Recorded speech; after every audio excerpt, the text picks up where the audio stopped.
برادری سوال کرده است که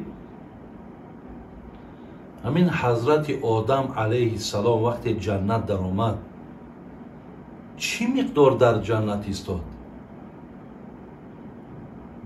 یعنی در جنت چند قدر؟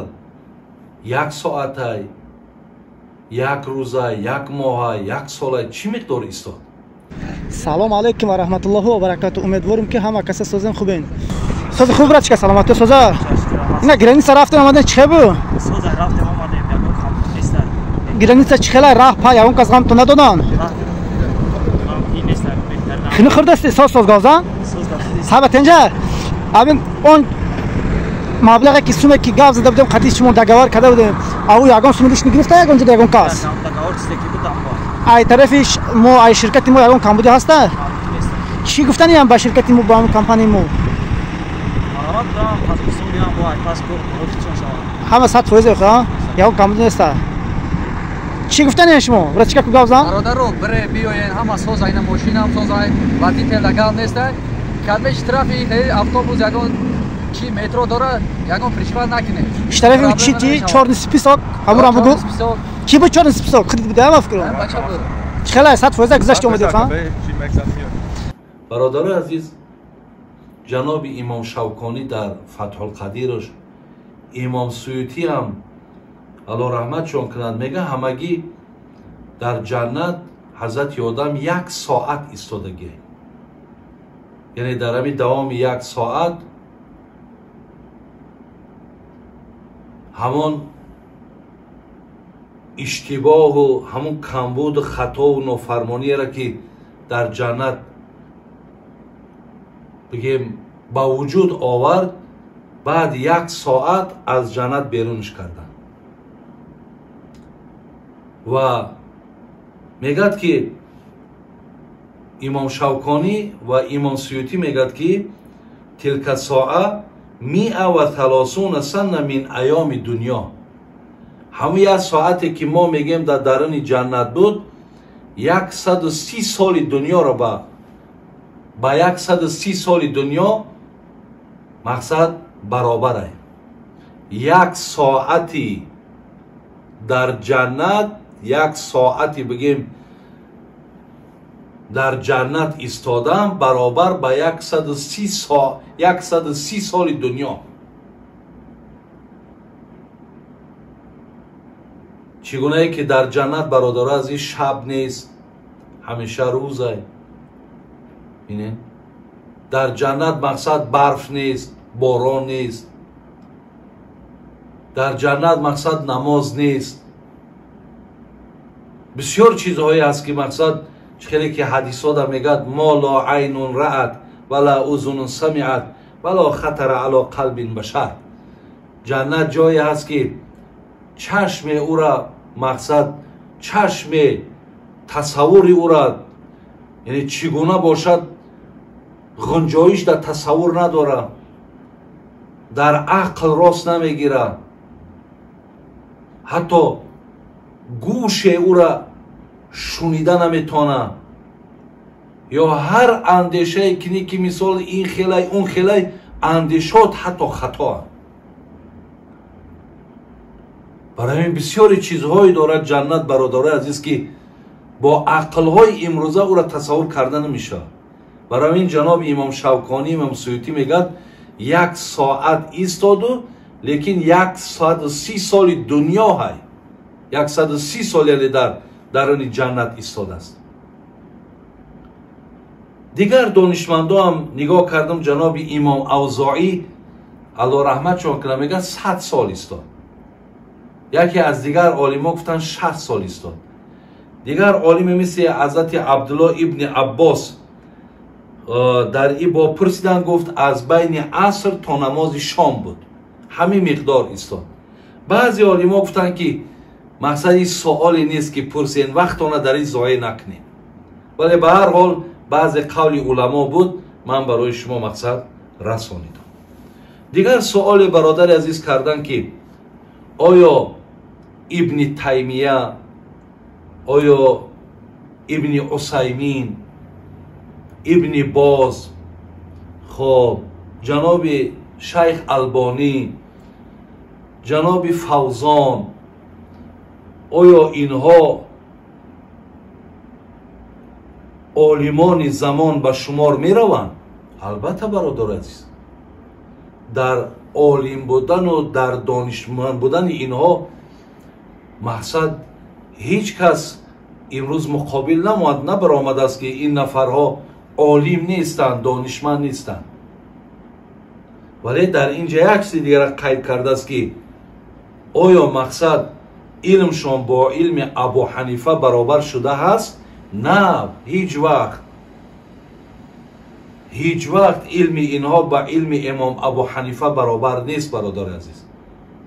الله رحمت کنه جناب امام ابو حنیفه را در نزد استادش 18 سالی که در پیش حضرت حماد ابن سلیمان استادش خواندن، 50 سال دیگر در تعلیم دین بین عالم نمان. میگه در زمان خودم که من از پیش اونا درس نگرفته بودم، با روایت میگه 4000 استاد داشت، 4000 استاد، 500,000 مسئله را با همراهی شاگرداش میگه قانون بندی کردگی. برادر عزیز، همه این عالم ها را و تا این زمان عالم هایی که آمد از همه شا جمع کن، خاک پای امام ابو حنیفه نمی شود. نه در تقوا، نه در غیرت، ببینید، نه در سخی بودن، نه در عالم بودن. قصه میارن میگه ابو حنیفه را گفتن که یک همون نهری که دریایی که در همون شهر کوفه بود، گفت حضرت میدانی که همی چند ظالم میگن نامش گرفتن، گفتن همونا دسترخوان هاشون، نان هاشون در همون دریا میپرتاین، یعنی با ماهی ها را میتن. حضرت میگه تا زمان حیات بود دیگه ماهی نخورد. گفتن برای چی؟ گفت نان ظالم که خورده باشن من از او حیوان ها مقصد تناول نمیکنم. در زمان خودش میگه یک گوسفند میگه گم شد، از مردم پرسید که همین عمر گوسفند چنده؟ گفتن 7 ساله 8 ساله همین قدر عمر داره. میگه تا همین قدر ساله گوسفند نخورد، مبادا در یگان جایی که گوشت همون را نخورم. همین خیلی تقوا امروز در کجا میوی؟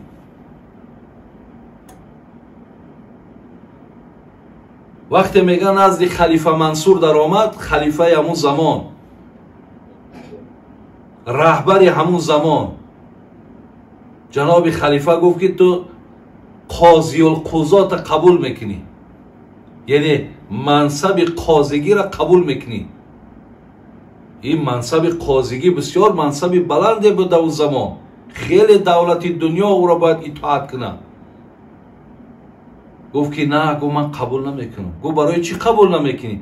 گفت من ببین چقدر آدم عادی و خاکسار بودن. گفتن که من مقصد علمم تا او اندازه ای نیست که من قاضی القضات شم. از بس که خلیفه منصور میدونست که در کوفه و در عراق هیچ نفر علمش به این برابر شده نمیتونست، گفت تو دروغ میگوی، دروغ، تو لیاقت قاضی القضات داری. در حال میگه طرف خلیفه چی گفت؟ خیلی گفت مادامی که با دروغگو باشم، من تماما گفت ارزش قاضیگی را قبول کردن ندارم. قاضی که دروغگو باشد چه قاضی شده میتونه؟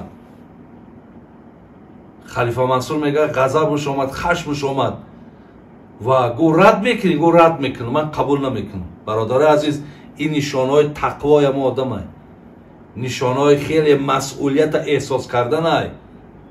مقصد این رهبری و این منبر و این محراب و این وظیفه پیش خدای مهربان پرسیج دارن که آیا مقصد مسئولیتی که به ذمه تو ما گذاشته بودیم، آیا اونها را مقصد از عهده‌اش برآمدی؟ بعدا میگه خلیفه منصور یک قلمه که میگه طرفش دراز کرد، گو همین قلمه گفت تیز کن. گو برای چی؟ گو ای دستت گو تبرکن. همین در کابینت ما بگیم، در کابینت ما میستد یعنی میگیم که میره از دست جناب امام ابو حنیفه حضرت گرفت، در حال میگه تیز کرده در دست جناب خلیفه داد. بعد از آن گفت امکان باشد یک لحظه دستم در تیش، گفت با گرفت قلم ای دست خلیفه و شکستش. گفت برای چی شکستی؟ گفتی را؟ گفت به خاطر آن شکستم که اول امرت واجب بود، همچون رهبر اطاعتت کردم، کار تبود کردم، ولی شکستن به خاطر آن بود که مبادای تو با این قلم من یگان حکم را صادر نکنی که جبر در حق یگان بنده خدا شود. برادر عزیز، اگه این حیات ابو حنیفه را، رفت ابو حنیفه را با هیچ چیز قیاس کردن نمیشه. این عالمایی را که میگن اینا برادرای عزیز یک خدمتگارهای حتی دربارش بگیم شده نمیتونن. الله رحمت کنه این داملارم، این عالمارم، ما نسبت یا یگان بدبینی هم نداره، یا هم بچه خودشون خدمت کردن و خدمت دارن، ولی با ابو حنیفه اصلا برابر شده نمیتونن هیچ وقت.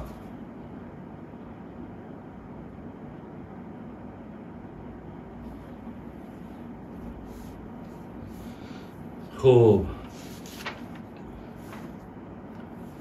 مسئله دیگری گفتن بابای حاجی گفتن همین لقمه حرام آیا یگان زیان دارد؟ مقصد زیانش چی است؟ زیانش میدانند، ولی چی زیان دارد؟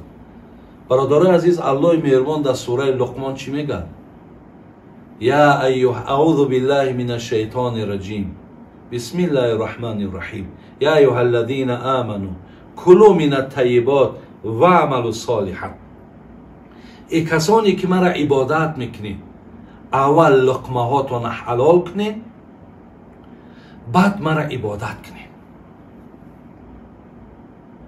شما میبینید که برای خدا را عبادت کردن لباس پاک، جای پاک،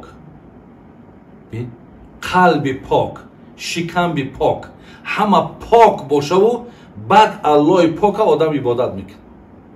اول لقمت حلال کن، بعد مرا چکار کن؟